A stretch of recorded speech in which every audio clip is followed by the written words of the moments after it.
сыныбы оқушысы Мәлік Нұрлыгүл. Құнанбаев қыз.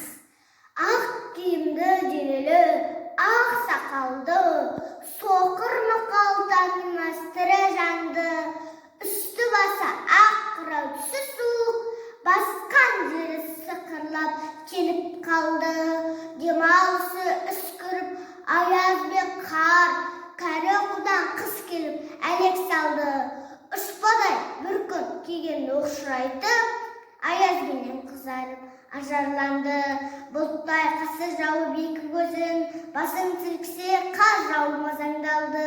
Борандай бір құсарды етіп дондалғанда, алты қанат ақ ортақ үй шайқалды. Әуес көріп жүгірген жас балалар, беті қолын дүмпұқы үсік шалды. Жилет мен тон қабаттап киген малшы, бет қарауға шыдамай теріс айналды.